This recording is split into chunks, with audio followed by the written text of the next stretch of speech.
Olá pessoal, meu nome é Elcio Praciano, sou professor de Língua Portuguesa e Redação e hoje a gente vai falar sobre os principais erros da primeira competência.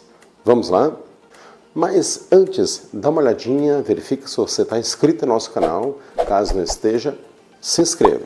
E não esqueça também de ativar as notificações, o sininho, para que você receba as notificações dos novos vídeos, ok?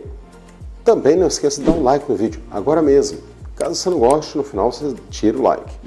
E é claro, compartilhe com aquelas pessoas que você acha que vai gostar desse tema. Vamos lá? A primeira coisa que a gente vai fazer agora é descobrir o que é exatamente a competência número 1, certo? Para a gente saber quais são os erros, primeiro você tem que saber o que é a competência número 1. Dá uma olhada na tela aí, onde ele explica exatamente o que é exatamente a competência número 1. Então veja, a competência número 1 é demonstrar domínio da modalidade escrita formal da língua portuguesa. O que a gente pode entender por isso aí? É simplesmente você saber se expressar em nossa língua, na modalidade escrita, claro. Essa competência irá verificar se o candidato possui a habilidade de se expressar corretamente na modalidade escrita formal da nossa língua, ou seja, se você consegue colocar as suas ideias utilizando a linguagem escrita. Naturalmente que não é exigido do candidato que você tenha assim, um nível de formalidade excessivo, exagerado, utilize palavras desconhecidas.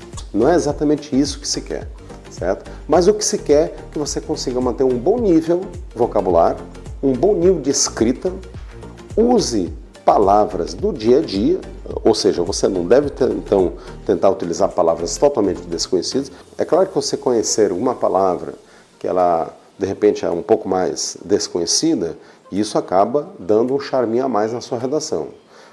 Palavras tipo odierno, odiernamente, idiosincrasia, essas palavras assim um pouco mais, né? Ok, sem problema nenhum, você pode sim utilizar palavras um pouco mais difíceis. Agora, não deve ser isso uma preocupação. Se você se preocupa demais com esse nível de formalidade, você acaba errando porque você está trabalhando no nível de formalidade que você não está habituado. E aí você acaba errando também, certo? E são palavras que você não usa no dia a dia, então corre o risco de você cometer uma gafe também. O que se espera realmente é que você consiga trabalhar com a linguagem do dia a dia, com uma certa formalidade um pouco mais elevada, certo? E que não tenha erros. Se possível, erro zero. Bom, então vamos falar logo desses principais erros, na verdade. Em observações às últimas redações do Enem, a gente tem observado os seguintes erros, os principais erros que o aluno comete na medida que tentamos analisar a primeira competência. Veja aí, a vírgula. A vírgula é um dos aspectos bastante importantes. O pessoal erra muito esse item, né? E o que mais é observado é justamente um erro muito clássico, você separar funções sintáticas complementares, como, por exemplo, você colocar uma vírgula entre o sujeito e o predicado. É um erro clássico e deve ser observado pelo candidato com muita atenção. Veja o exemplo aí. Maria, vírgula, come pão com queijo pela manhã. Obviamente que nós temos aí o sujeito, que é Maria, e ele não deve ser separado por vírgula pelo seu predicado. Ou também não podemos cometer o seguinte erro. Maria come, vírgula, pão com queijo pela manhã. Também outro erro, porque você está separando funções sintáticas complementares. Nesse caso, o verbo do seu complemento. É um erro também. Vamos para o segundo erro? A crase. A crase também é famosa por se cometer muito esse erro aí. Vamos dar uma olhada exatamente como é que funciona isso aí. A crase nada mais é do que a junção da preposição a mais o artigo a.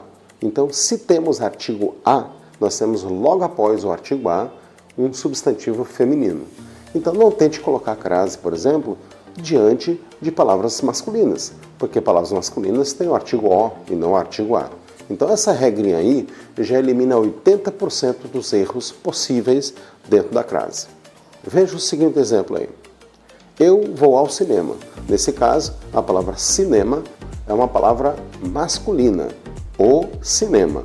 Por isso que nós temos eu vou ao cinema. Esse a que você está vendo aí é justamente uma preposição e o o é o artigo que acompanha a palavra cinema. Agora, se nós trocarmos a palavra cinema por uma palavra feminina, veja o que acontece aí. Eu vou à Europa. Palavra Europa exige artigo feminino a Europa, então juntamos a preposição a com o artigo a e aí forma-se crase. Não é simples? É claro que essa não é a única regra para a crase, tá? Mas eu confesso para você que na maioria dos casos você consegue resolver com essa situação aí. Vamos para o terceiro erro? Concordância. Nós temos dois tipos de concordância. Temos a concordância verbal e temos a concordância nominal. Os dois são frutos de vários erros e várias retiradas de pontuação também.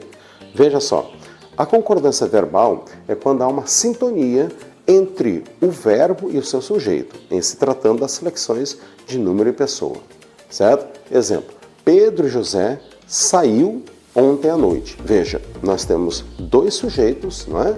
Pedro e José, e o certo, o verbo, é concordar com a quantidade de núcleos do sujeito. Pedro e José, ao invés de saiu ontem à noite, o certo seria Pedro e José saíram ontem à noite. Né? Esse é um erro clássico, né? Claro que esse erro aí acaba sendo mais cometido por pessoas com menor escolaridade, né? Mas dá uma olhada no segundo erro, vê se esse não é um pouco mais comum. Tu tem que sair daqui. Né? A gente observa que muitas vezes as pessoas falam tu tem que sair daqui. Aplicam o tu como se fosse você. Você tem que sair daqui, certo? Então, o certo é tu tens que sair daqui. Muito bem, isso foi a concordância verbal. E a concordância nominal, professor? Dá uma olhadinha aí. A concordância nominal é quando há uma sintonia entre as palavras do grupo nominal, então estamos falando de substantivos, adjetivos, pronomes, artigos e numerais. São palavras dentro da língua portuguesa, são consideradas nomes, certo? Então o que é a concordância nominal? É a concordância desses termos aí, certo? E o sujeito a que se referem, em se tratando, é claro, gênero e número. Dá uma olhadinha no exemplo que eu coloquei para a gente observar. Os nossos dois preferidos brinquedos estão guardados. Então, nós temos aí, respectivamente, temos um artigo, que está no plural, os. Depois nós temos um pronome, né, nossos. Depois, dois, temos aí um numeral. Preferidos, temos um adjetivo. Então, observe que todas essas palavras estão não só no plural, mas também estão no masculino, porque acabam concordando com a palavra brinquedos. A palavra brinquedos também está no plural e no masculino. É importante que tenhamos, então, toda essa sintonia aí. Seria um erro, então, colocar os nossos dois preferidos brinquedos estão guardados. Então, é obviamente que tem que haver uma sintonia. É bem óbvio isso aí para nós. Então, isso é a concordância nominal. Bom, vamos para o quarto erro. O quarto erro, como já era de se esperar, estamos falando das palavras erradas, a ortografia errada, a palavra escrita de forma errada mesmo. O equívoco que se faz com relação à troca de uma letra, por exemplo, que tem às vezes o mesmo som, J, G, por exemplo, é fruto de vários erros dessa natureza. O uso do SS, X, XC, também normalmente as pessoas cometem erros, né? Então dá uma olhada em alguns exemplos que eu coloquei aqui para você. Bom, eu coloquei aqui uma lista de algumas palavrinhas, não é grande essa lista, mas são algumas palavras que eu observo que normalmente no dia a dia as pessoas costumam errar. São erros bastante frequentes, inclusive erros cometidos com pessoas que já têm um nível de escolaridade muito bom. Dá uma olhadinha aí. Aí nós temos então a palavra exceção, que muitas vezes se escreve primeiramente com SS, depois SS, ou apenas com o X e depois SS. Sendo que o correto seria então EXC, né? E depois C cedilha. É um erro bastante comum isso aí, eu observo isso aí, inclusive por pessoas que têm nível superior. Então é um erro ainda presente aí entre várias pessoas.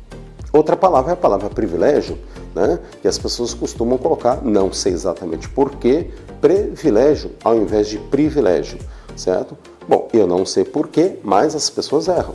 Então, você não pode errar essa palavra. Escreva então privilégio. As pessoas acham feio ou errado falar privilégio, né? Acham que o certo seria privilégio, mas não é, né? Privilégio mesmo. Coloque dessa forma como está aí. Outra palavra que eu coloquei aí é a palavra através. as pessoas ou omitem ali o acento ou colocam no final um Z, porque realmente nós temos ali um som de Z. Através, né?